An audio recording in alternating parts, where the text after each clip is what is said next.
BRS MLC కవిత రాజకీయ ఉనికి కోసమే పోరాటం చేస్తోందన్నారు మంత్రి పొన్నం ప్రభాకర్ గౌడ్. వార్తల కోసమే లేఖలు రాశారని ఆరోపించారు.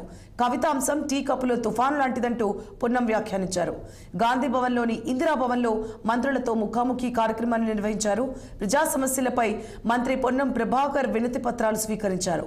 భూ పంచాయతీలు, సీనియర్ సిటిజన్ ఇష్యూస్, ఉద్యోగ అవకాశాలు, పార్టీలో పదవులు తదితర సమస్యలను సావధానంగా విన్నారాయన. సత్వర సమస్యల పరిష్కారం కోసం మంత్రుల ముఖాముఖి కార్యక్రమం ఉపయోగపడుతుందని అన్నారు మంత్రి పొన్నం.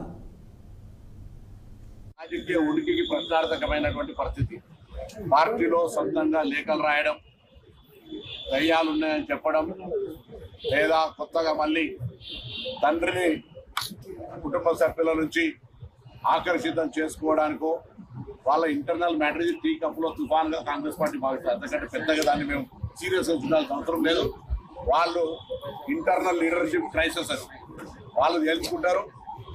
వాళ్ళ ఎక్స్పోజర్ కొరకు, ఉనికి కోసం, వార్తల్లో రావడం కోసం తండ్రిని ఒకరు సపోర్ట్ చేస్తున్నట్టు, ఇంకొకరు సపోర్ట్ చేస్తలేనట్టు, ఒకరు ట్విట్టర్కే పరిమితమైందని పరస్పర ఆరోపణలు వాళ్ళు జవాబు చెప్తున్నారు.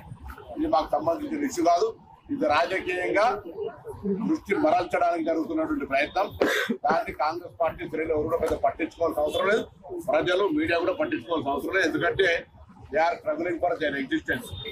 వాళ్ళ ఉనికి కోసం వాళ్ళు పోరాడుతున్నటువంటి పరిస్థితి. కాబట్టి మేము ఆ అంశాన్ని సీరియస్ గా తీసుకున్నటువంటి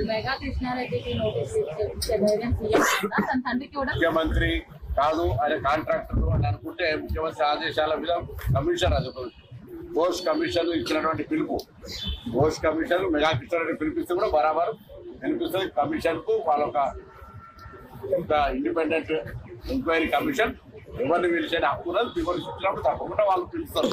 ఆ మాట కవిత గారిని పోస్ట్ కమిటీకి రిప్రజెంట్ చేయమని చెప్పి కోరుతారు.